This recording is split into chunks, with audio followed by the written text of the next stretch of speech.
Hello friends, I'm trying to make this video without my tripod to hold my phone, but I will try. Also, forgive me for my summer hair. This is my last day on the seaside in this July, I think. I hope I will come back maybe August, September, but let's see. I'm also very happy that we have new members on my free Facebook group. Thank you for joining us, Julia, and maybe your friend from Poland. I'm not sure, but the numbers are showing it.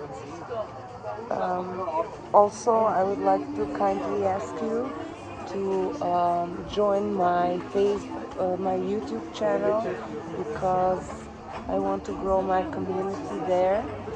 I mostly talk about self-development and also my autoimmune. I won't say my anymore. We mustn't identify with things we want to get rid of. That's why I never say my depression, my multiple sclerosis, my whatever. Forgive me for my coughing. I think it's my side effect from my new medicine I'm taking for MS.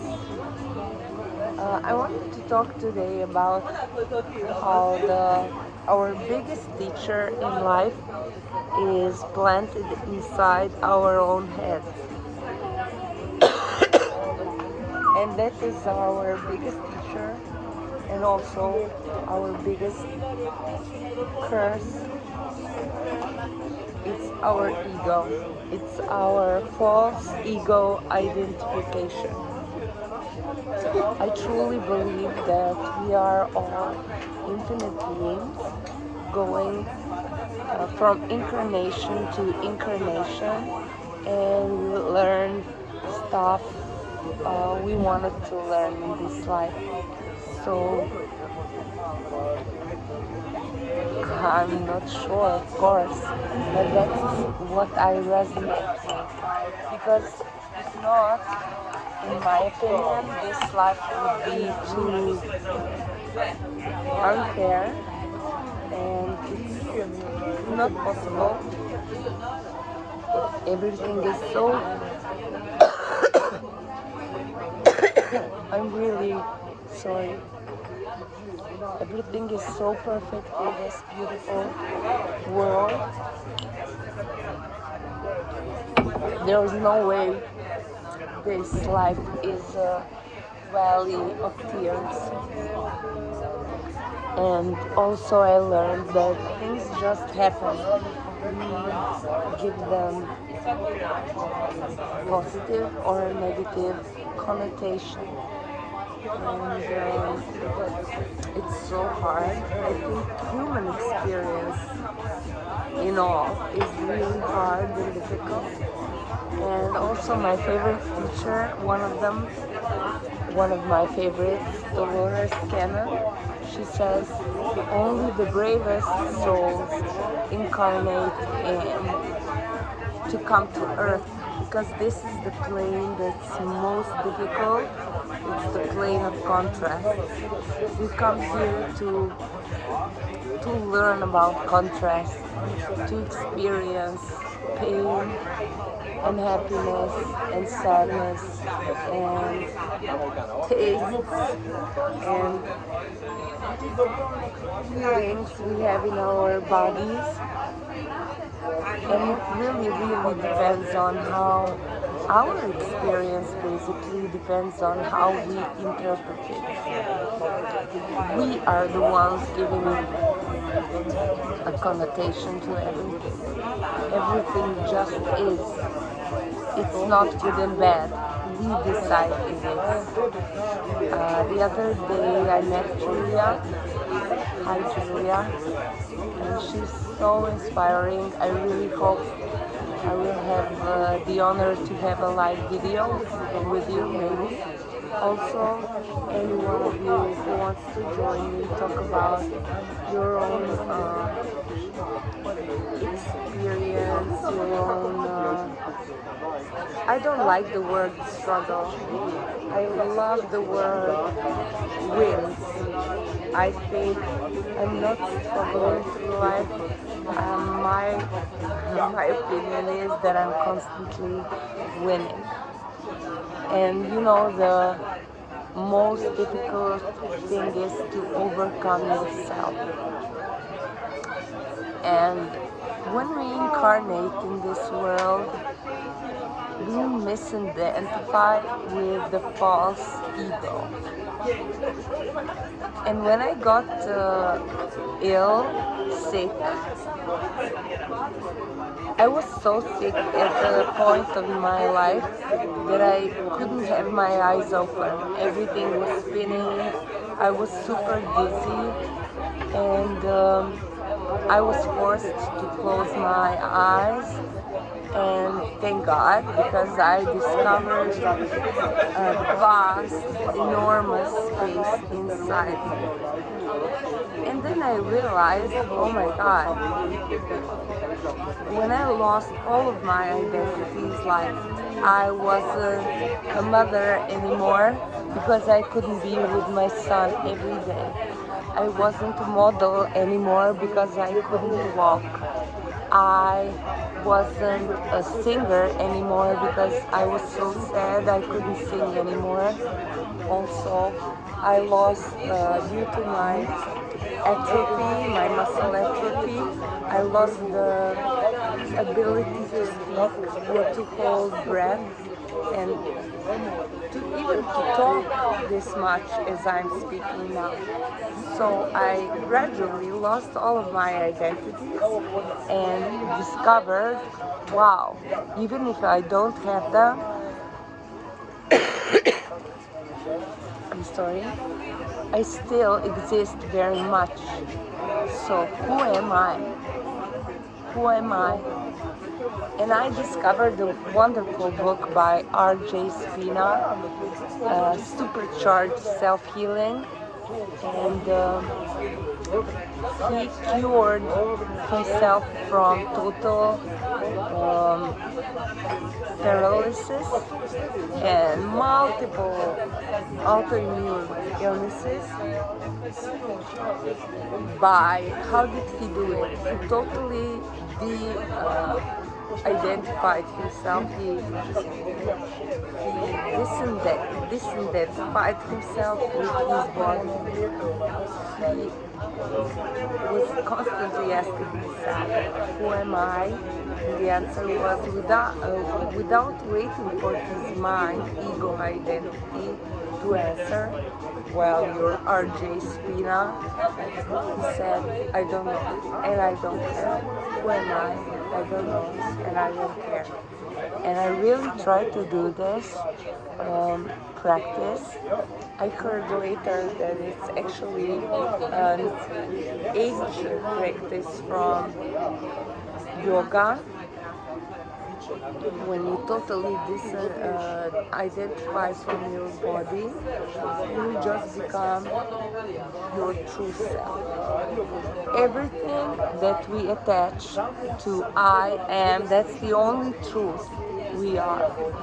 And you know, I am is the name of God. If God, Creator Source, created us, then everyone who says I am, he is both calling the name of God and also owning that you are God, that you are part of God. And that was exactly Jesus' teaching. He said, brothers and sisters. He never said, oh my step-brothers or step-sisters, I'm the only son. No. He said, brothers and sisters, what I can do, you can do too. And actually he was teaching us how to step down from the wheel of karma by being love, compassion, and forgiveness. That ego thing planted in our minds is our biggest problem and our biggest teacher at the same time. And since I was doing this practice, who am I? I don't know. Who am I don't know, and I don't care. My ego was going crazy. He was like, what do you mean you don't know who you are? You're Anja Maric. And I said, really? It was so funny. But by this identification, I was able to fix my poor body, because I wasn't acting like, oh, I'm sick now, so I'm no good. I'm no good for anyone else. Bye bye, body. And I didn't turn into this victim of life. But I closed my eyes, disidentified from my body, and said, okay, my beautiful little body is ill now, but I am a vast, infinite being. Who am I? I don't know, and I don't care. And that's the truth. And that's really the truth, because we don't know for sure who we are.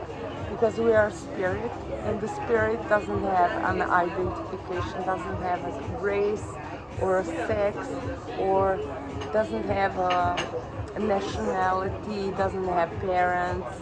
We are all one. So I think it's very true.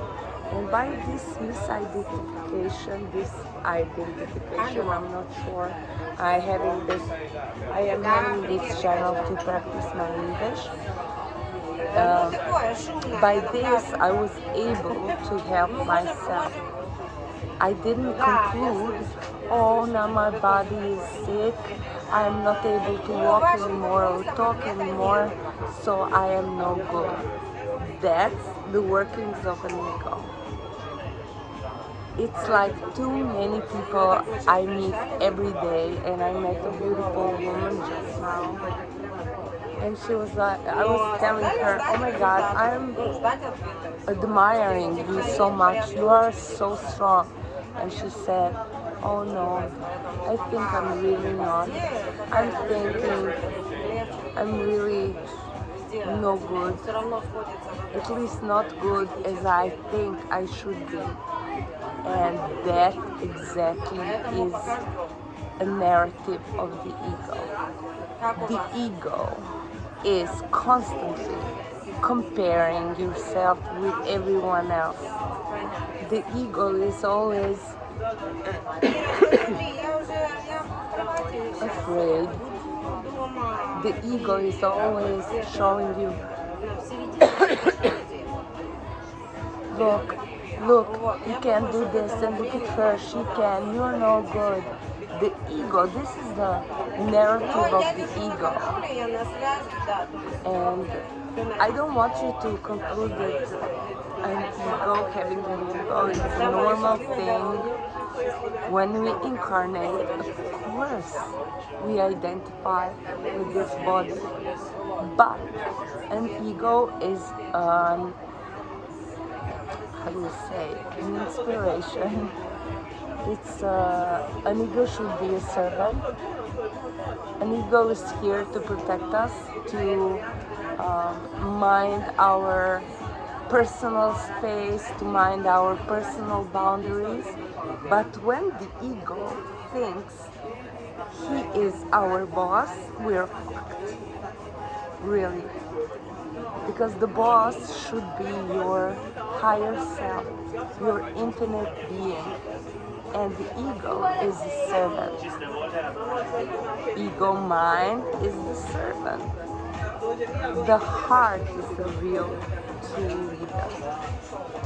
So I really advise you to constantly ask yourself, if something hurts you, if you're offended, that's a very cool and quick sign that your ego is at work. Ask yourself, who is offended here?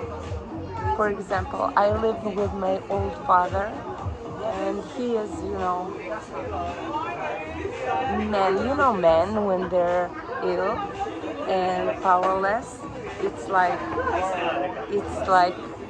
the most horrible thing. And he's not the easiest person to live with, and his ego is really hurt because he used to be a superman, and now he is old and he is ill, and he is super offended by it. His narrative from morning to evening is, I'm so old, I should be thrown out, I'm no good anymore. Being old is the biggest shame a person can experience, which is such a bullshit. Being old is a privilege. So many people don't have that privilege to be old, like my dear mom. She didn't have the privilege to live more than 64 years. And my father is fucking 80 now, and he's so not thankful. But we know men are really weak. So when my father offends me by something, I'm immediately, when I remember, when my ego doesn't take over, I'm immediately reminding myself, who is offended here, Anja? It hurts you? Who does it hurt? Your soul or your ego? And then immediately I know, oh, my dad and my ego are having a fight. But if I ascend above that, I know that my dad really loves me and I really love him. But if we are both in our egos, it's a fucking fight. Nobody will get out without injuries. So please, every time you feel offended, it's the working of the ego. Every time someone hurts you, ask yourself, who does this hurt? Who is offended here? Please try it. I'm not going to make this video really long.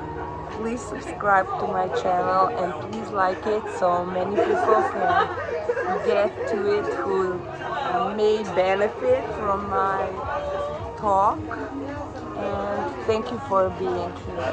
Love and light. Bye bye.